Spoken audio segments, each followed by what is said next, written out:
All right, greetings and welcome to Just Make Music. Today we are going to be going through Pro Tools Intro. Okay, if you're new to digital recording, Pro Tools Intro is a absolutely free recording software, digital audio workstation to use. It's kind of the industry standard. If you're new to it, there's a bunch of recording software out there and different stuff, but I use Pro Tools myself. Although it's the industry standard, that's not the reason I use it. I use it because Pro Tools Intro is absolutely free, and I don't want to spend a bunch of money on recording software. I just want to make some music. Okay.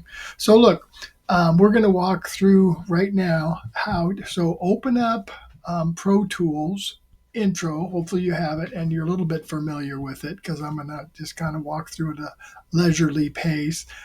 And at the end of this recording, if you have any questions or comments, because I'm sure I'll skim over something, but I'm going to try to just hit the basics of how to basically set up a beat, as my grandkids would call them. They came in one day while I was recording some guitar or some piano or something, and all they wanted to do was, they said, "Grandpa, just make some beats." And I was like, "Well, what do you mean beats, drums, like tempos?" And they said, "No." So I put on some loops. So anyway, without further ado, let's get into it. Open up Pro Tools Intro and we'll go over how to quickly set up your system so you can just make some beats. Here we go. So here we have Pro Tools Intro on the screen. It should come up like this. This by default comes up like this. If you have it a different layout that you use yourself already, that's fine too. But this is, I think, how Pro Tools Intro comes up by default. So there's a few things we want to do real quick, like to get started. I know it looks confusing, but just bear with me here. So a couple things. First of all, you don't need this window down here, this piano window. So take your cursor. You can see my cursor on the bottom, that right there with the arrow. Take it where it makes a little split thing right there between the two half screens, and drag it down, drag it off so it's completely off your screen. So it should look like this. Now, second of all, unclick the count off up here on the top right. You can see right there. Unclick that. We don't need to count off on right now. Click on loop, playback loop. We'll get to that. Anyway, you can right click on it and turn it on and turn it off. So there it's available to turn on. The grid is set to 1. The grid is very important, extremely important in making music, but we're going to get to that later. But for now, just leave the grid on 1 bar, and then we go over to the folders. The tracks are on the left-hand side. That's all the tracks by default that Pro Tools Intro gives you. I guess they think this is the number of tracks and the order and stuff you need them in.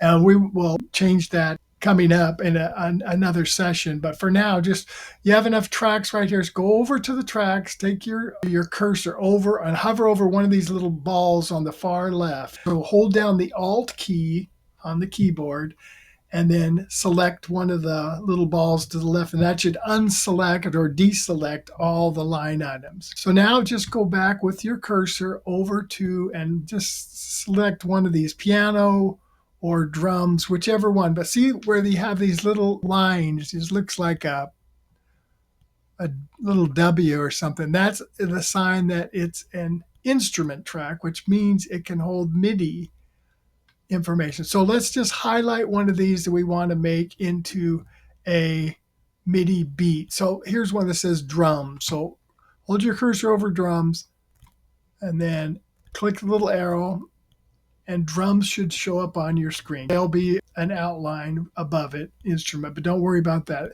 So now drums are selected. That's where we're going to make our beats. And then on here, make sure this is on notes and not clips. If it defaults to clips right here, make sure you have selected notes from the pull down. Also very important.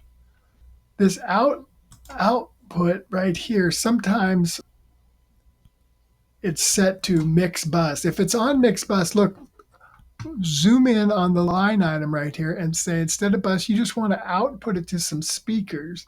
Has a little picture of a speaker right there, if you can see that. But anyway, whatever you have set up, whether it's your computer or your speakers, whatever you listen to on your computer, that's what you want that to be set to. You don't want it to be a mix bus or anything else. It has to be an output so you can hear it. So the output's there, and now we have note set, and we have this tool called Smart Tool. It's called. Hopefully you're familiar with that, and you have that highlighted. When you go over here, you're going to hover over here where there's a plus sign out in this region right here. Double click somewhere, and that's going to add a note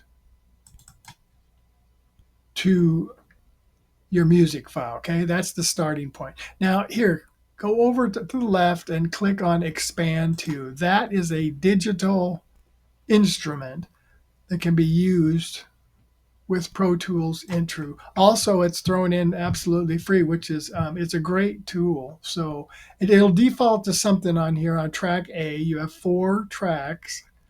It'll default to like track A, or track A will default to something, but you don't want that. What you want to do is go right up here, and you want to hold down the little down thing, and you want to go to loops. It's not going to say beats like my grandkids. It's going to say loops, and there's drums, and there you can look through here in this vast array of tools and instruments you can use and select. But I'm going to go to loops for now. Hold down loops, and then from loops go over and say, what do we want to use? Just use anything. New school. It's just beats. It's called loops, but the same thing. So anyway, put new school. Now you have selected new school as your selection. So now when you go here to this line and click on it once and hold it down, you should hear the loops or the beats playing back through your speakers. It's just that easy. So now whatever length you want this to be, how long you want it to play, I should say, just drag and pull it out like this. Or you can just select it and click Control D and duplicate it with your PC like that. So there's several different ways to do this. Okay, you can delete these, delete that, or you can just take and drag it out. So 2 bars, and just say you want to go these 2 bars and loop record them, so they just keep playing what you've selected while you pick up your trusty acoustic guitar or whatever you want to do. There, now you have a beat to listen to play along with. And that's playing at 100 BPM, right here, the tempo, 100 BPM. You can change that to anything you want. If you don't want, so stop this for a minute. If you don't want it 100 thing, you want to spice it up and go to 120 beats per minute. Just like that. It's just that easy. Now you play this back. Okay, and it's going to play at 120 BPM. I mean, that's as simple as it is. And with that being said, that wraps up today's episode. And look, hopefully you got some answers to the many questions that you undoubtedly have at this point in time, especially if you're just starting out with Pro Tools. I remember when I first started out with Pro Tools, I was so confused. I couldn't even figure out anything about it. Just a massive confusion. I got so frustrated, I would just turn the computer off, turn everything off, and just pick up my guitar and make some music. Okay. Anyway, hopefully these sessions will help you out a little bit and answer some of your many questions. So, like I said, if you have any other questions or comments or anything else, leave them in the comments section. I'll try to answer them and get back to you. Just trying to help people kind of move along using some of these tools so that we can just go out and make some music. Okay. Hey, have a pleasant evening and a great tomorrow, and check back next week and we'll continue on our journey through some of these things. Until then, see you later. Remember, just make some music. It's good for the soul.